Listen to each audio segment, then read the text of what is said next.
This is a story about a couch. One that could have been short. A new sofa for X amount, directly shipped, end of story. But no, we all know this is way too easy for my little head. This is a story about a sofa found secondhand on eBay Kleinanzeigen. My client sent me the link, and after a lot of pressure, he finally bought it. The sofa was 80 euros. The professor who was selling it delivered it for 40 euros.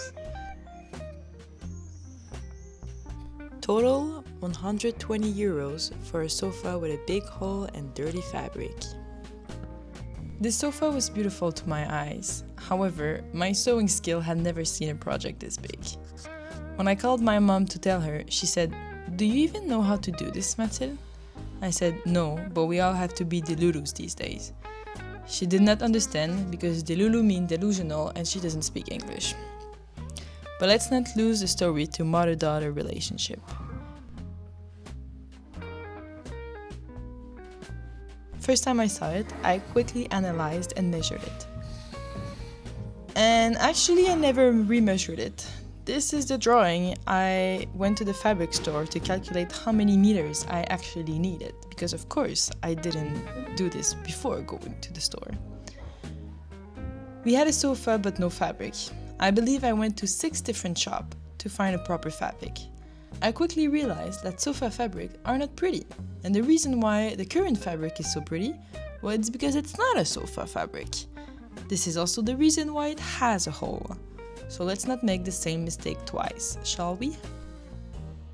I sent all the options to the client, made a few renders. After a lot of back and forth conversation, renders, a lot of help from my client, I finally found this pale blue. Don't get me started, I also love the other fabric and the pattern, but there is a deadline to this project, and this is the best I found. And I actually like it. I bought 4.5 meters, blue thread and stuffing. I've never worked with such a big fabric. It kind of felt like a catwalk.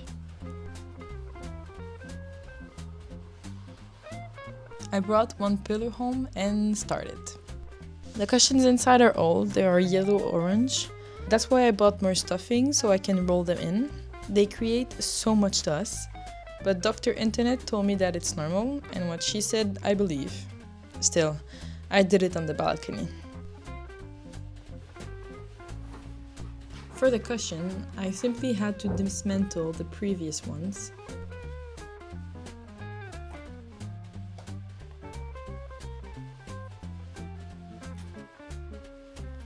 Iron the fabric and then just use it as a pattern.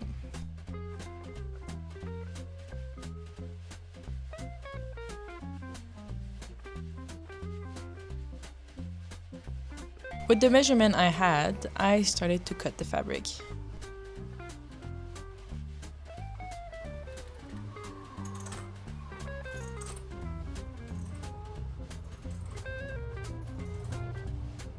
I am really grateful that this fabric has a texture, especially lines. Because I had to cut a lot of squares, I could just measure and follow the line and cut along the lines.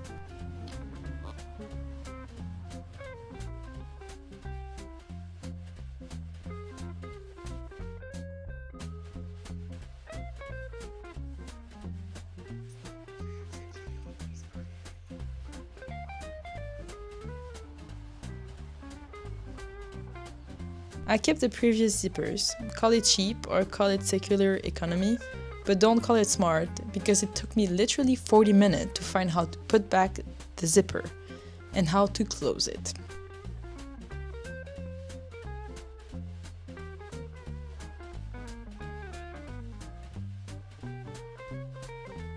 Until I realized that I sewed the zipper on the wrong side.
I went back to bring what I had made so far and bring back more cushion home.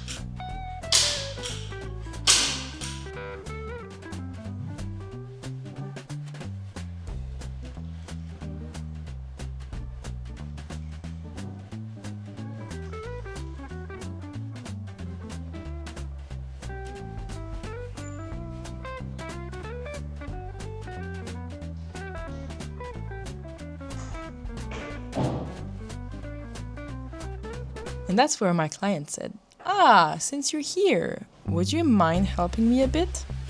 And of course I'm Canadian, so I said yes. But then he made me wash the bathroom windows, install the curtains, build IKEA shelf, and then even said, wait, you know how to sew? Perfect! You could just adjust these curtains and make them longer, no?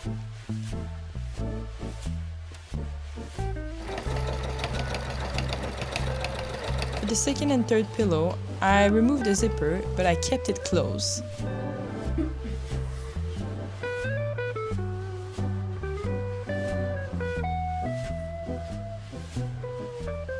And decided to keep the other fabric underneath. It does keep the shape a bit more stable. And then I don't make the same mistake twice with the zipper.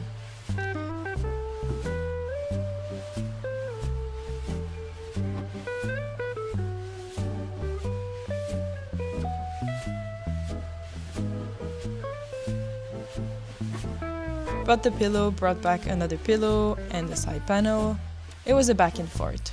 I would go there, bring a new piece, come back home with more work to continue.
When all the cushions were done, I moved to the biggest part, the main body. It was also quite simple, but just very long to make.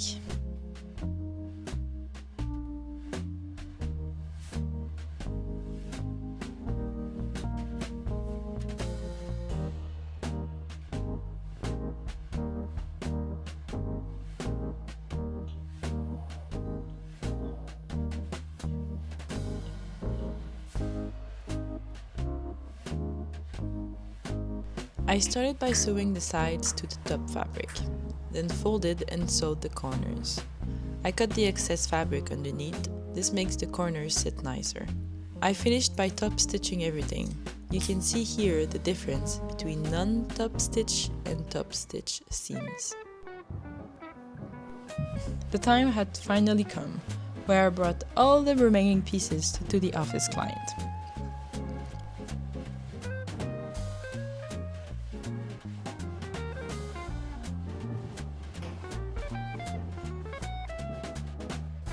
In order to put this fabric on the couch, I had to unscrew the mattress from the main body of the sofa.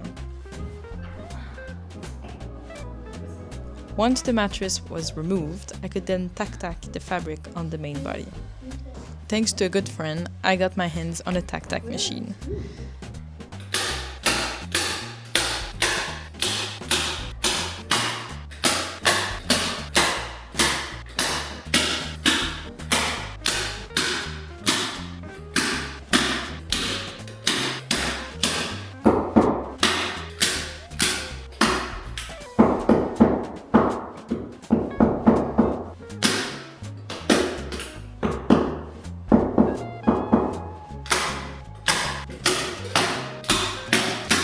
I know it's called a hand tacker, but it's just way nicer to call it a tack machine. Anyway, I tacked the fabric on the side panel until my German client came and said, "It's late, it's Germany, this machine is making too much noise." So I stopped, we put back the sofa where it belongs, and he invited me for dinner. Which brings us to today. I finally properly fixed it, vacuumed the inside, fixed the bottom wood back on the base, and tack a bit more. The sofa is finally done. For sure, I sewed at least 20 meters for this project. But honestly, for a first sofa reupholster, I don't think I did so bad. The customer was happy, so I'm happy.